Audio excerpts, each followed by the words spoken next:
Anchovies, or umami paste in this case, a very popular ingredient used in Italian cuisine.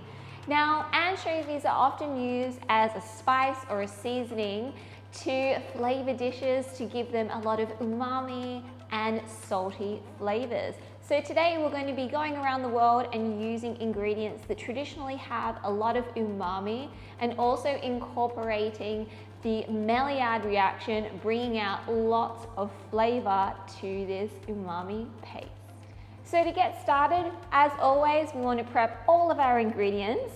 So I am going to start slowly roasting our first few ingredients, and those include our portobello mushrooms. Now, portobello mushrooms are also known as the meat of the vegetarian world, and when they're slowly roasted and start browning the proteins in the sugar, we start creating what's known as the Maillard reaction, bringing out lots of umami notes and savory flavors that really make this dish pop. So I'm going to pop these into a large bowl, and I've finely chopped these into like a small dice. And to that, we're also going to be adding another ingredient from the plant world that has a lot of umami, being tomatoes. So I've just sliced these up, diced them into a small dice as well. So we're going to add that too. And now, of course, we have to add our flavor or our seasoning. So because we are making an umami paste with an anchovy flavor, we want to have some sea or fishy notes. So we are using some wakame powder. So I'm just going to add that to my bowl here along with some olive oil. And to that, I'm also going to whisk in some miso paste. Now, miso paste is a fermented soybean paste which has tons of umami notes and is going to bring out a lot of flavor in this dish.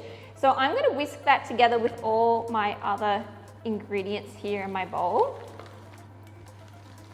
kind of creating like a marinade for our mushrooms and tomato. Now we just want to add that to our tomato and mushrooms. Now there's naturally a lot of salt in our seaweed powder and also in our miso paste, so we're not going to add any salt at this stage. Now once everything is combined, just pop that onto a baking sheet with some baking paper or a silicone mat. I'm going to bake this in the oven on a low temperature at 140 degrees Celsius for about 35 to 45 minutes, or until a lot of that moisture has been taken out and we start creating some beautiful flavors. Now to create some more body and texture to our umami or anchovy paste, we're going to be using some celery. Now celery has the unique texture of being quite stringy and a little bit furry. So it's going to give that texture that we know of anchovies, having that kind of like furry or like the little bones that you would find inside the anchovies. So I've just diced my celery up, and I'm just going to add that to a saucepan and cover it with some water. And while our other vegetables are roasting in the oven, we're going to allow our celery to boil until it's really nice and soft.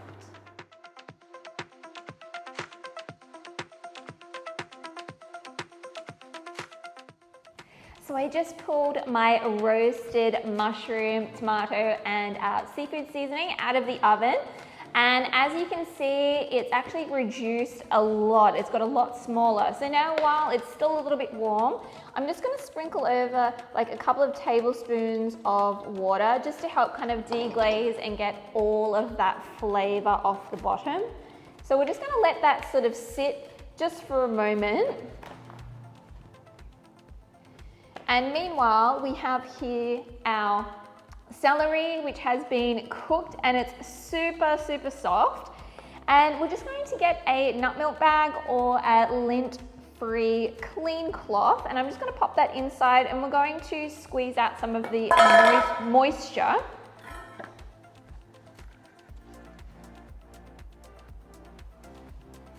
because we're just using this for the texture. So once that's wringed out, we're going to transfer this to a food processor or a blender. And I'm just using a mini blender today. And you'll already notice that the celery, it's already in this kind of like stringy sort of texture, and that's exactly what we were looking for. And to that, we're going to add our remaining ingredients. So we do have a little bit more olive oil,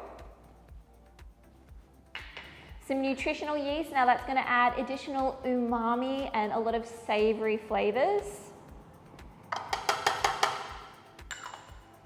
And caper berries. This is going to add, again, a lot of like salty, sour, and umami flavor as well.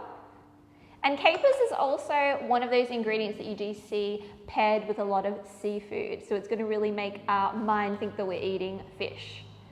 And last but not least, this is a very unique ingredient. It is optional. It is the Japanese umeboshi plums. Now these you'll have to purchase from a specialty store. I've just chopped them up finely. Now an umeboshi plum is a special plum from Japan, and they have been lacto fermented in barrels for over a year. They have a very sour, salty, and fruity flavor, and they bring a lot of umami and interesting flavors to our umami paste. So once you've got all your ingredients into your food processor or your blender, we're going to just blend all of this up until we get the texture that we want.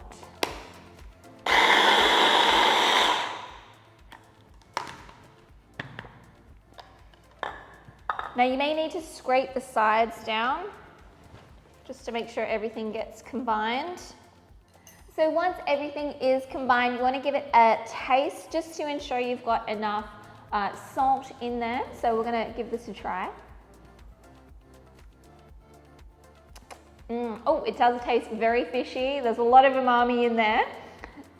So all you want to do now is transfer this into a jar and just cover the top with some olive oil just to ensure you have a longer shelf life. And this will last in your refrigerator for at least a couple of months, just providing that you keep that air out of there. So there you have it, guys. That's our anchovy paste or our umami paste, and you can use this for so many different applications. For your pizza, you can spread it onto toast or use it on canapes. That's our anchovy paste, guys. I hope you enjoy it, and I'll see you in the next video.